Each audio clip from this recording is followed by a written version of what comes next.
Este es Diálogos desde la Frontera, un programa del Colegio de la Frontera Norte. Me da mucho gusto presentar a nuestros invitados. Yo soy el doctor Alberto Hernández, profesor investigador del COLEF. Y pues tenemos a tres importantes invitados en este evento Gran México. Nos gustaría platicar con ellos.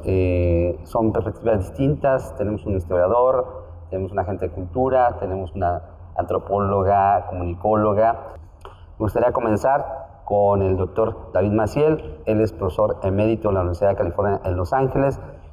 La idea es que él nos pueda platicar, es una visión muy amplia, él como historiador, autor de varios libros sobre el tema, de esta perspectiva histórica que tenemos muy rica para contar lo que ha pasado, lo que ha sucedido y lo que le ha sucedido también a él en estos largos años de esta convivencia, desde su perspectiva de vivir en los Estados Unidos, desde su perspectiva de vivir muy cerca de la frontera y de su comunicación con México. Mucho gusto estar con ustedes. Alabo muchísimo al Colegio de la Frontera Norte por hacer la iniciativa de este tema que me parece fundamental, importantísimo y que cada día está adquiriendo una importancia primordial, no nomás para México, sino para Estados Unidos. Pues el tema que nos aborda es los mexicanos en Estados Unidos y quisiera decir nomás un par de palabras para contextualizar la discusión, que pues somos una población que datamos desde la guerra del 47, cuando Estados Unidos tomó la mitad de México y no nomás adquirió 51.2% del territorio nacional, sino en ese territorio perdido había alrededor de 110,000 mexicanos, que de repente ya no eran mexicanos, ya eran legalmente estadounidenses.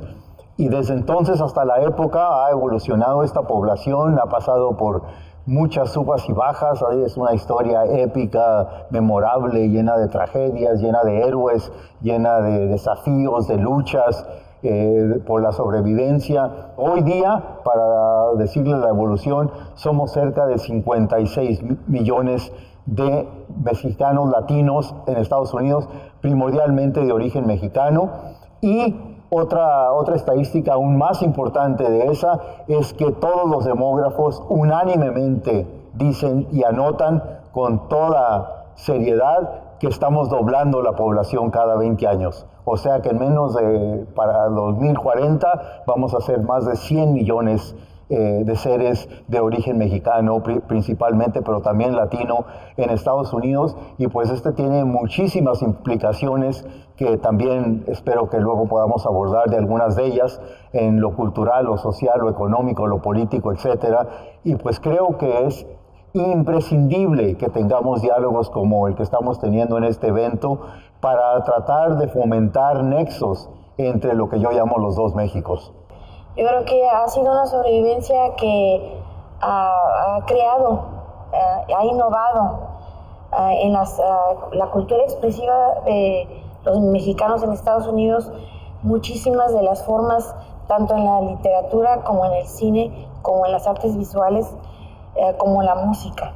Y para mí el mundo expresivo ha sido una de las herramientas más importantes que la comunidad ha tenido para reescribir, no olvidar y rescatar su historia y continuar adelante con innovaciones que han contribuido no tanto en los Estados Unidos como también del lado mexicano fronterizo, porque este encuentro que tenemos ahora aquí en Tijuana tiene antecedentes de un diálogo que se hizo años atrás, en la década de los 80s, entre las comunidades fronterizas mexicanas y la comunidad chicana o mexicoamericana en el área de la cultura expresiva.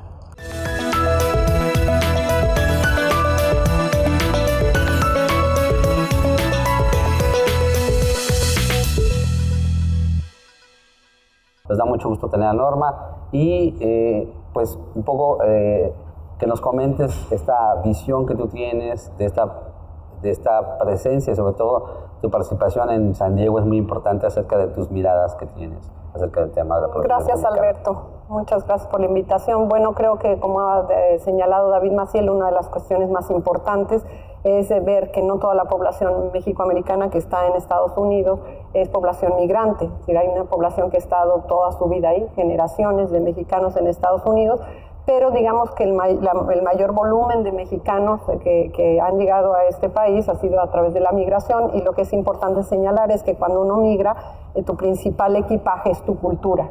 Y con eso encontramos un vínculo de idas y venidas de procesos culturales que marcan la vida en Estados Unidos, pero que también se ven en reflejo cómo marcan la vida y impactan en el lado mexicano de la frontera.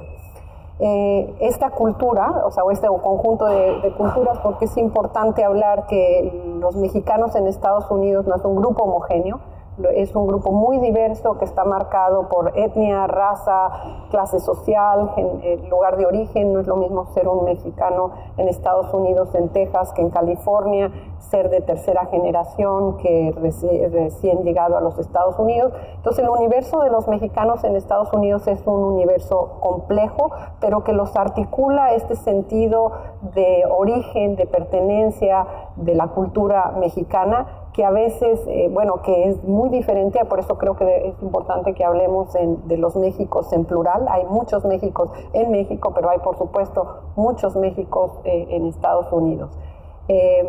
Me parece que en términos culturales una de las cuestiones más importantes ha sido cómo los mexicanos y mexicoamericanos en Estados Unidos han luchado por ser reconocidos y ganar un lugar en aquel país a partir principalmente de la cultura. La cultura, dicen en una frase que me encanta de la cultura chicana, que dice la cultura cura. Es decir, en las comunidades de mexicanos y mexicoamericanos en Estados hay mucho dolor relacionado con la opresión, la falta de reconocimiento, la invisibilidad, pero también con otro tipo de dolor de familias divididas, separadas por la frontera. Y la cultura ha servido para curar, para empoderar, para afirmar las diferentes manifestaciones de lo que significa ser chicano en Estados Unidos. Por último, quiero comentar, por ejemplo, que hay 4 aspectos centrales en los procesos culturales de expresión artística con los chicanos, que tiene que ver con movimientos de resistencia, es decir, no somos lo que tantas veces se ha dicho que somos, porque es una cultura más compleja de cómo se representa. Estos excelentes ejemplos de afirmación cultural, de decir, no somos lo que dicen, pero sí somos esto, de una construcción de un sentido de orgullo de sus raíces, que ha sido muy importante en la cultura y en las artes. También algo que creo que en México tendríamos que recuperar, que es este sentido crítico de ver a la distancia tu cultura y tus lugares de origen, que a veces nos hace a los chicanos ver al México de manera más crítica que los propios mexicanos, y me parece que lo tendríamos que recuperar. Y una cuarta fundamento de la cultura chicana, que tiene que ver con asumirse que la cultura mexicana y mexicoamericana es una cultura mestiza, y que es el resultado de la fusión, la mezcla y los conflictos constantes, y que seguirán, y que hay que vivirlo así, y que la cultura, justamente por su nivel de mestizaje, es más compleja de lo que pensamos. Muchas gracias. Tenemos poco tiempo. Para mí la frontera, viéndola como un todo de ambos lados, dentro de estas dos comunidades, yo la describo como un mapa de un corazón dividido. Y este corazón dividido se comunica por venas que a veces no tenemos mucha conciencia de que existen, pero funcionan, se mantienen palpitantes. Y yo creo que una de las cosas que a mí más me satisfacen en términos de mi participación y mi presencia en este evento es justamente reconocer y ampliar esas venas, esos vasos comunicantes de ese corazón dividido.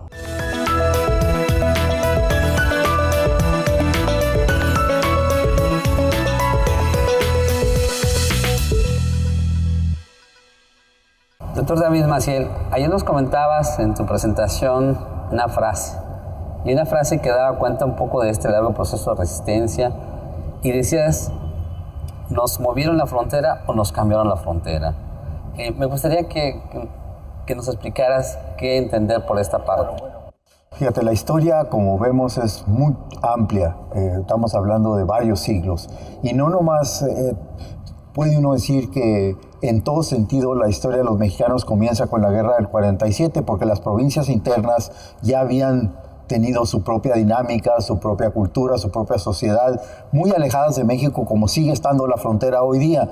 Se había ya construido una sección muy única del México del Norte, aislada, no muy poblada, que tuvo muchos problemas y también por eso no le fue tan difícil a Estados Unidos tomar todo este territorio, porque estaba muy poco poblado. Pero el hecho es de que sí, no todos fuimos inmigrantes. O sea, en ese sentido ya estábamos establecidos allí. Estalla la guerra del 47, toma a Estados Unidos este territorio, pone la línea divisoria del Tratado de Guadalupe Hidalgo, de repente se encuentran toda esta población legalmente norteamericanos, pero espiritualmente, culturalmente seguían siendo mexicanos en todo sentido. Y bueno, también tenemos que reconocer que nuestra historia es parte de ese legado, que fuimos una minoría forzada a incorporarse a Estados Unidos y que tenemos un legado de conquista y de ser conquistados en muchos planos. Brincamos un poco a la actualidad, que quisiera retocar un poquito esta idea que planteó Norma de la diversidad. Tenemos que admitir que para marcar dos grandes periodos, como en México se dice que el 68 cambió todo para México, pues en Estados Unidos, en la comunidad mexicana, todo cambió con el movimiento chicano de los 60. Uno puede decir que la historia se puede ver de una forma antes del movimiento chicano y de otra forma que va del movimiento chicano a la actualidad. ¿A qué me refiero? Que el movimiento chicano cambió todo el sentido de orgullo, de un plan de identidad, de la recreación y la recuperación de lo mexicano, de inculcar a las generaciones todo lo que habíamos perdido por un proceso de americanización y todo lo que queríamos recuperar, o sea, de ser biculturales, de estos retos que Norma aludía, de la complejidad de las generaciones actuales, pero también que hoy día vemos una comunidad que ha ganado espacios en todo sentido. Aquí estamos abordando la cultura, que es importantísimo, pero no hay que olvidar que de estos 56 millones hoy día de mexicanos, chicanos legales, ya tenemos médicos, tenemos científicos, tenemos políticos, tenemos empresarios, que es otra historia que propicia otros retos, que precisamente las leyes antimigrantes son un parte de estos retos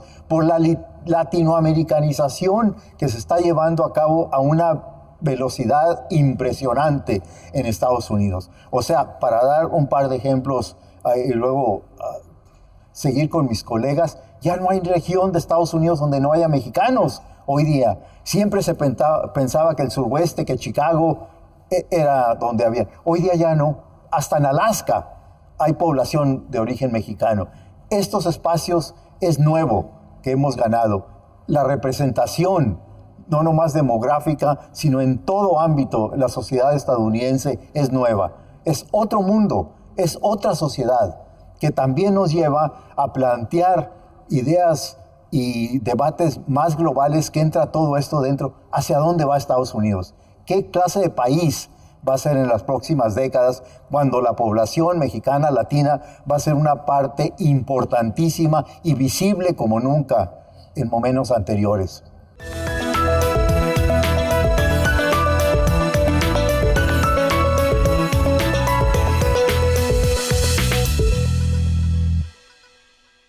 La doctora Amelia Malagamba, ella es profesora de Arizona State University, fronteriza, baja californiana, socia fundadora del Colegio La Frontera Norte, y en estas miradas itinerantes que ella tiene de frontera, Ciudad de México y ahora Arizona, también lo que nos comenta el doctor Maciel, nos gustaría que lo ahondaras. Creo que el caso de Arizona es un poco diferente a lo que vivimos en California o que vivimos en Texas. ¿Qué nos puedes contar de esto?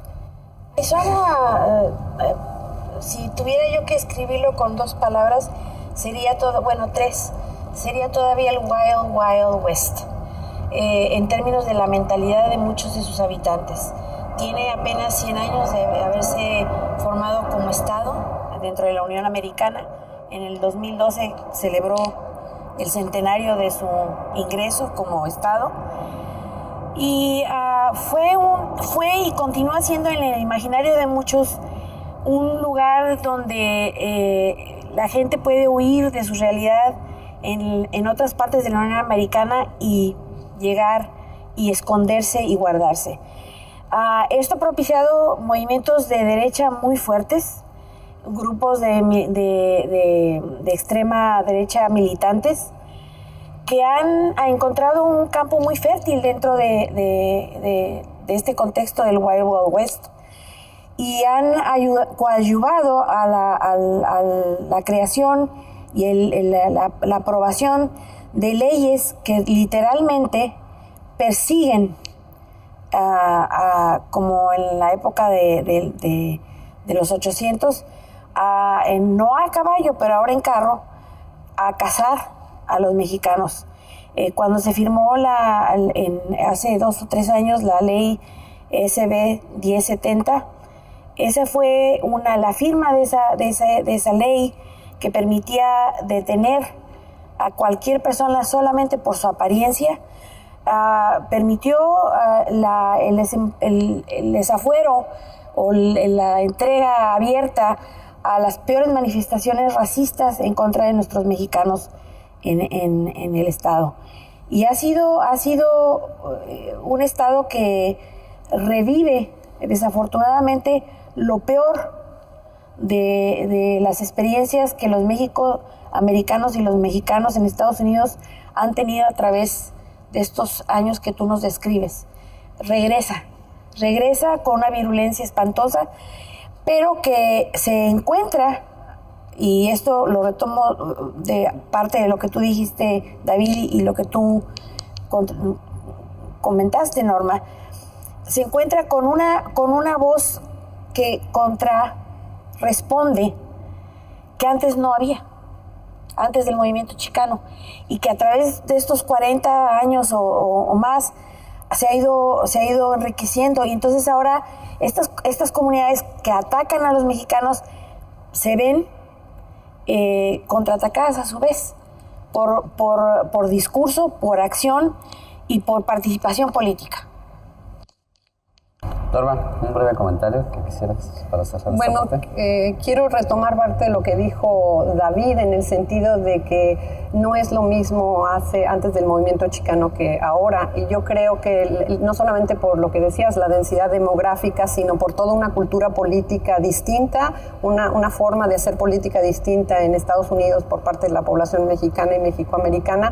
Yo creo que México tiene que estar muy pendiente de lo que está pasando allá, porque de alguna manera el México de afuera está reinventando el México de adentro, y hay grandes lecciones de política, de acción ciudadana, de abajo para arriba, que hemos aprendido de los chicanos, ¿no? Que me parece importante. La otra es el peso político, aunque no es el tema central de la mesa. Me parece que esta población que crece de manera mucho más rápida que el resto es quien va a definir el futuro de Estados Unidos, y también en ese sentido pues define mucho lo que está pasando en el mundo.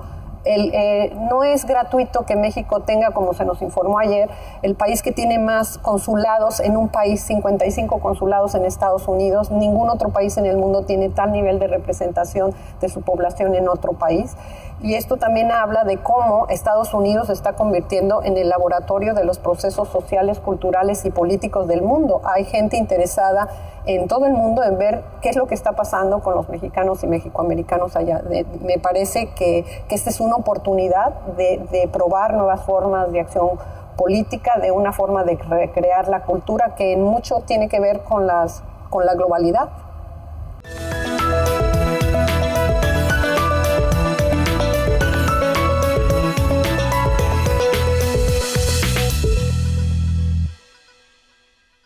Doctor David Maciel, nos gustaría cerrar este último bloque con una opinión tuya acerca de cómo este gran México, integrado por dos grandes comunidades, a veces con muchas semejanzas, a veces con muchas diferencias, a veces sin comunicación, en estos 30 últimos años ha habido un acercamiento Y creo que la parte importante es cómo ves este balance, que además tú lo has tenido muy de cerca.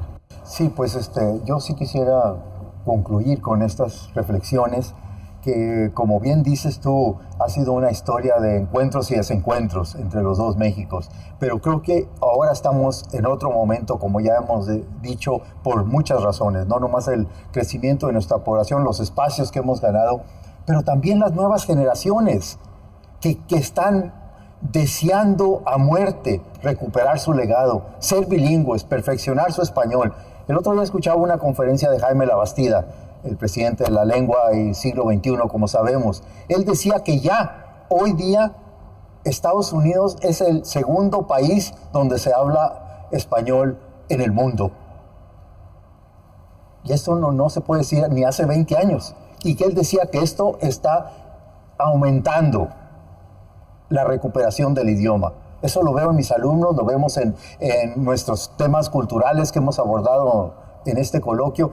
Entonces, yo quisiera que aprovecháramos esta nueva realidad y viéramos, como nunca lo hemos visto en años pasados, qué podemos darnos el uno al otro, qué podemos aportarnos, hacer un México mejor de ambos lados de la frontera. Creo que tenemos mucho que aportar de cada una de estas comunidades, muchas lagunas que se pueden llenar, muchos nexos desde familiares, políticos, culturales, económicos, etcétera. Y creo que esto es un reto muy bonito y muy provechoso para nosotros, y creo que pocas veces en mi vida lo he visto tan optimista como ahora.